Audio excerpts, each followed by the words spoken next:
good to see everybody in person. Thank you for that wonderful presentation, Georgia crew. Really excited to be the base hitter and get us into lunch. So today we're going to be talking about an innovative idea that we put into one of our agricultural communications courses with ways that we can use Photovoice to help people understand perspective and understand awareness related to some of their cultural experiences. So, to get us started, I'm curious. You know, in our American culture, used loosely, we have this term called Syllabus Day, right? Any students in the room, whenever we say Syllabus Day, I see a couple of head nods. Okay, so I'm just curious, fielding the crowd, whenever someone were to say Syllabus Day, what would that maybe imply what might happen that day? Skip. Okay, all right, honest perspective. Carson, I see this. What's that mean? It means it's going to be boring. I'm just going to sit there. Boring. You're going to see some classmates that day that I will never see again until finals. Yeah. From an instructor. But you gotta show up, get signed in so they can get their student loan for funds and then go. Yeah. Ugh, not good. Not good. What else happens maybe on Syllabus Day? What can we expect that day as a student, as a learner? No work. No work. Lots Interesting. of highlighting. Highlighting. Anything else? I'm curious. Getting to know each other. Getting to know each other. I love it. Carson? You're going to get a roadmap for the semester. Not for the semester. I love it. Very good. Well, not that it would happen to anybody in this room. I don't think that that's the case in here. But maybe outside, if we were to kind of field the term Syllabus Day, I do think that there's a little bit of surprise if there's any element of education that happens that time frame, right? Or any element of a little bit of work, expectations, things like that. And as we're talking about the concept of Syllabus Day, that's going to set the context of where Photovoice comes in. And how do we help our students, our learners, become participants and have a little bit of ownership in our classroom. So as we're thinking about ways that we can make that come to life maybe in your classroom, the hope is that anytime that we have a chance to get to work with learners, to work with students, is that it's a shared partnership. And in that learning, maybe the instructor, the professor, the graduate student, the TA has the ability to kind of guide that facilitation, to lead that education. But the hope is that it is a shared kind of contract with ways that we can learn. So as we're talking about this colloquial term of Syllabus Day, what we mean by that is our syllabus, right, is we know it to be a social contract. And the cool thing about Syllabus Day is it gives us that roadmap. It gives us an opportunity to connect with our students in cool ways. But I think sometimes whenever we're, in the academic lens, whenever we get really busy, we just start thinking that it's to give them the syllabus. We read through the syllabus, make sure it's crystal clear, give them a quiz just to make sure that it's confirmed, that it's crystal clear, and then we continue to move on. Our hope for this kind of innovative idea is saying, how do we involve people in that process where our learners can share that space with us and they can kind of guide and direct the conversation. So as we're thinking about the concept of our first day of class, as we're sharing our contract, right, our syllabus going into that space, is we know that students can be more successful when they see themselves in the picture. We know that our learners can be more successful whenever they have an ownership and a level of being able to be involved with the learning.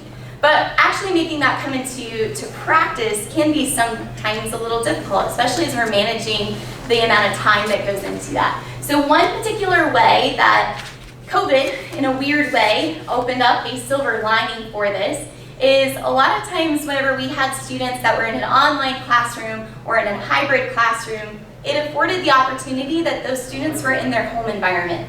Which from an instructor standpoint, from a TA standpoint, that means that they're bringing their baggage with them to class.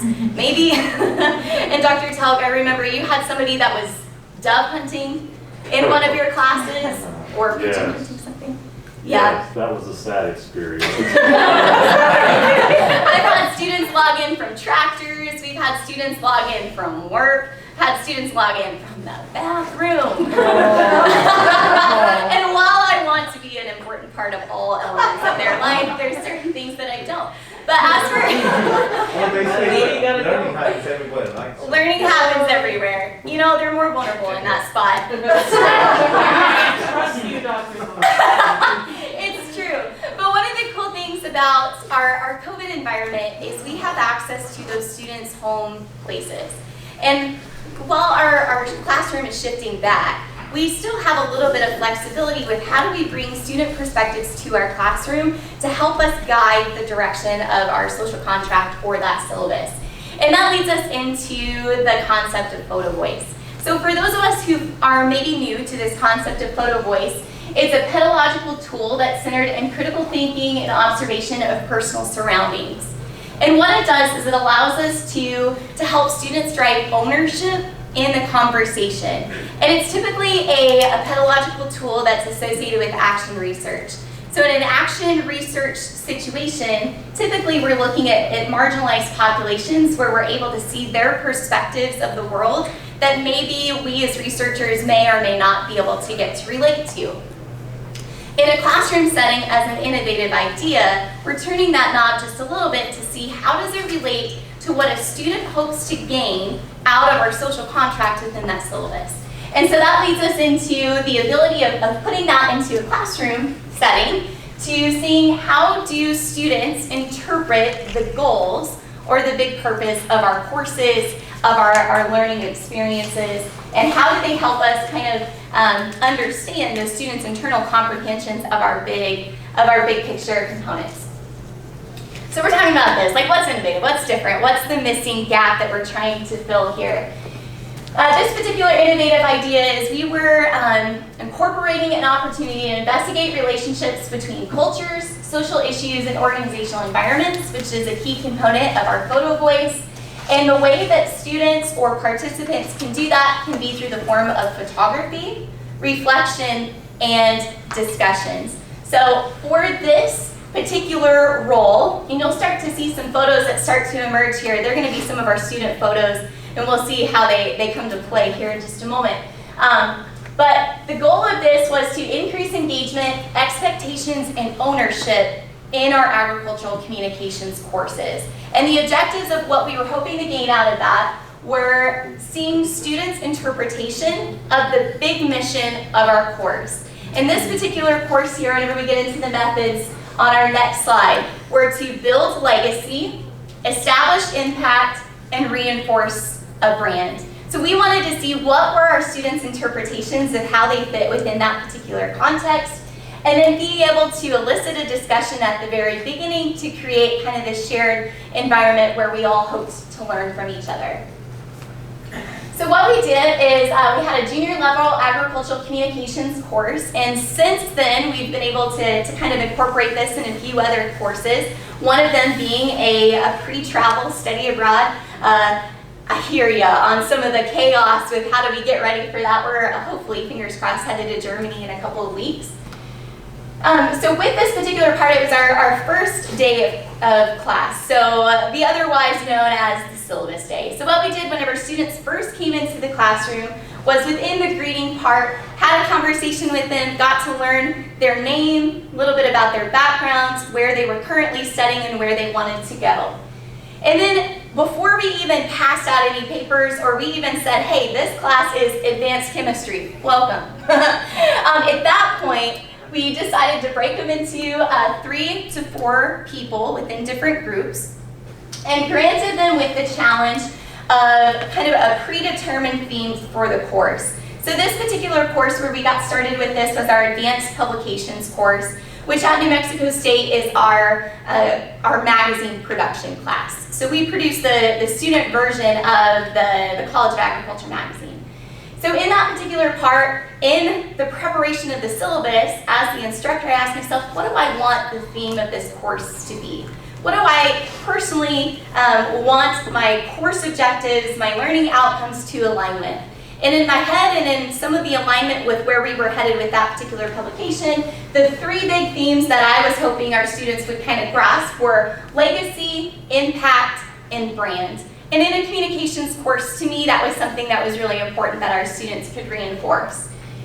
So then what we did is, broke them into groups. We said, here is our Syllabus Day Challenge. Welcome to Advanced Publications, Agriculture Communications.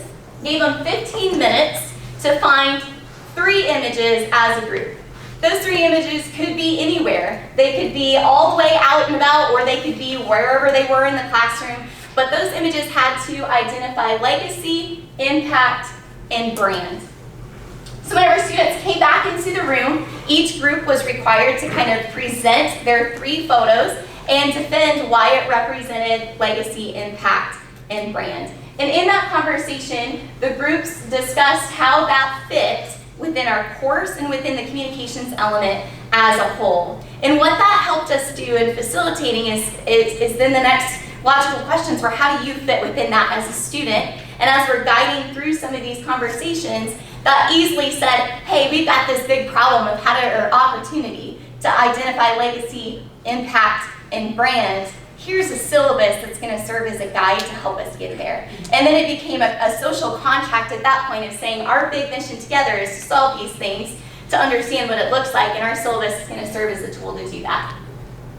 So here are a couple of the images and the statements that our students had. Again, we're operating in the anecdotal space. This is an innovative idea, so I would love to put this in an actual study and see it come to life. But building a legacy, these were some of the pictures that some of our groups came up with.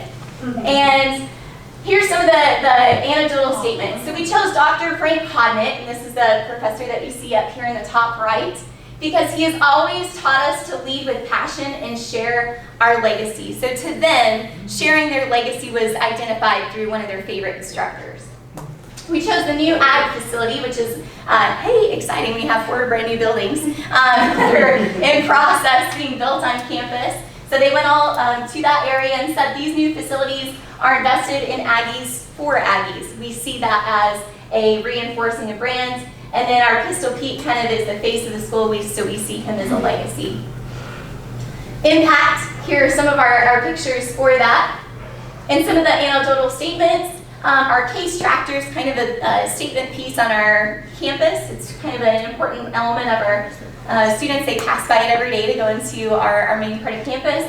Case tractor has always been here for several decades. Several Aggies have walked past it, worried about their next thought, but it remains constant. So to that group, to that set of students, that's what impact meant. So being constant in some of the chaos. And 4-H, there's a wall of 4-H members, an impact for all leaders to get involved. Reinforcing a brand. And again, these are all student photos here. This is an agricultural college. Because of our roots being in agriculture, so is our brand. And then our campus is beautifully branded everywhere we go. You see the MSU colors, fonts, logos, and taglines. So as a comm human, I was like, yes, thank you. Like, you recognize that it's on purpose, likely. And so I was like, let's talk about it in a magazine. Here's the syllabus.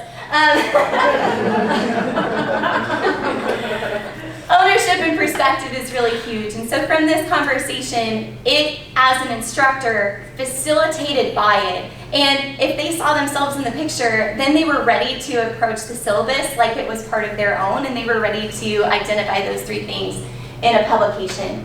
So high level, big idea here is for some of us, I hope what we're hearing is an element of encouragement. Our syllabus is a shared contract, and essentially it's an outline to solve a problem. Every class is the same way. And so if we can treat our syllabus day, the introduction to that is the buy-in to tackling that problem together, our students can help share that space with us. And Photovoice can play a key role in that. Photovoice being allowing students to have a challenge to be able to see some pictures and tell us what that means to them so that we can interpret it together in a community space.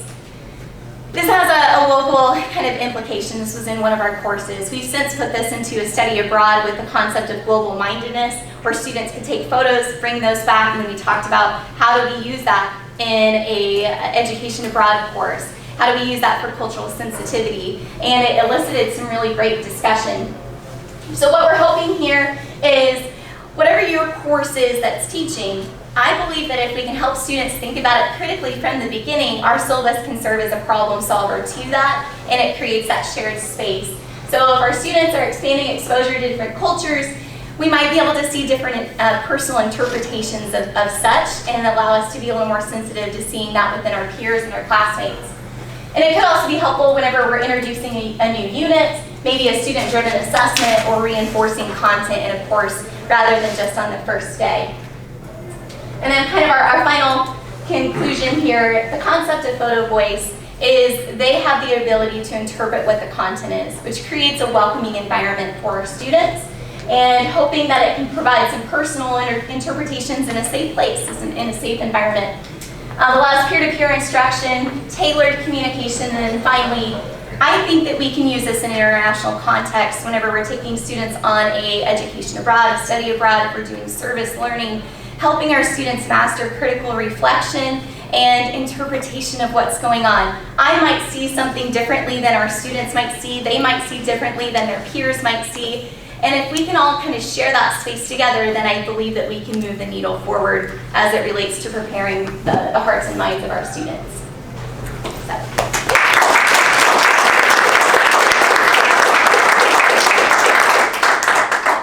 Be happy to answer any questions. I avoided the orange, Jose.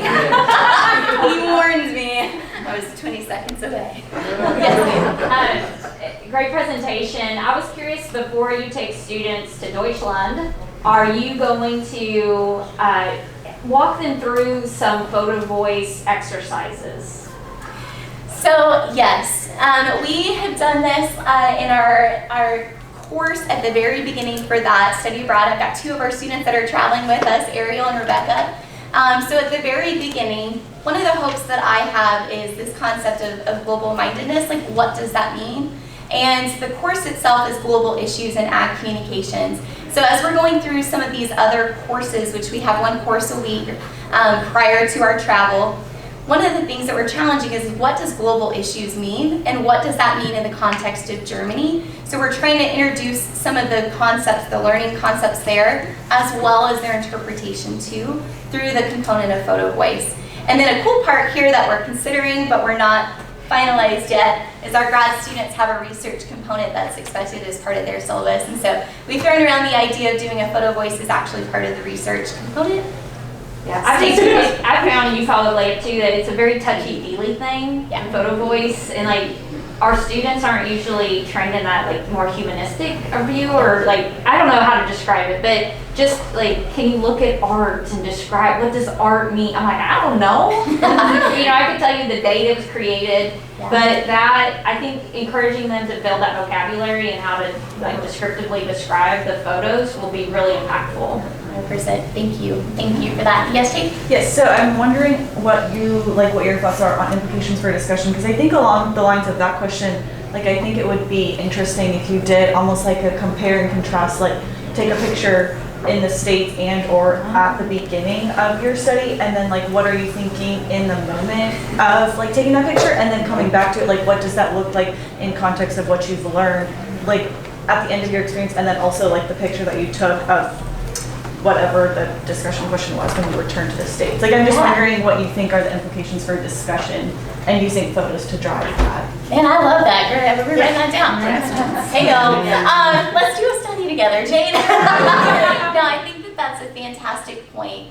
I think one of the things that I would be interested in, and we talked about it in discussion rather than just through photos, but in discussion is trying to master that through critical reflection. So we do have, and Photovoice doesn't just have to be through a photo. So we've got, like we said earlier, photography, reflection, and what was the third one? Discussion, I believe. Yes, and discussion. So in our current course, which granted we've only had 2 face-to-face courses so far, it's a mini-mester, so we're kind of introducing that concept now. We've leaned in on these 2 here with some of the journaling of where our preconceived notions of what we think we're going to see, what we hope to see, what we're nervous about, anxious about. But I think that's a really great point to adding that to photography pieces. Maybe it's some global issues prior, and then it's some global issues whenever we get back. So thank you for that. I just did a study on, or I presented a study that I had somewhat done on self-authorship, and so I just kind of saw a lot of that ties for critical reflection into that. And so yeah, I just think that maybe there's a lot of overlap for like looking into like autoethnographic studies or even the self-authorship component. But I love it. those are just thoughts that came to Let's do mind. a study. What's Yeah. up, Georgia? Also, that was a really good presentation. I thought that was beautiful. I appreciate that. One more question? And just quick comment about that. I've done a few Photovoice, like exercises, and there's this author Delgado 2015, and he warns a lot about not bounding people to like say what we want them to say. So I'll just check him out, because that is a really good perspective. Like just give them a topic and let them explore themselves, and yeah, I found that like kind of interesting. Okay. Anything else? I mean, this is the last presentation before lunch, so I'm not gonna. I see one more hand here. Yeah. Yes, I was wondering, you said you've done this in multiple classes so far, and I was wondering if it has primarily been students with a focus in communication, or has it just been ag communication students, or has it been across disciplines? Because I was wondering, since ag communication students are typically more inclined towards photography and trained in that, if you've seen any differences in how they approach the assignment. Yeah, that's a good question. So my field is ag communications, so my courses are ag communications. I do have one course though that's an oral communication, and it's a general ed course. So we have students across the full university that are taking that class. And no doubt, I guess in terms of the quality of the photos, you can tell who's formally trained in that. But the interpretation and the effort is the same. And I love that course, seeing this kind of as an innovative idea, because we've got students who are engineers, we've got pre-med, pre-vet, all of the mix. And and of course the goal of that course is a little different than this one. So one of the essence that we have in that oral comm class is presence, which for me, a lot of the course objectives line up with how do you have a strong presence in front of people.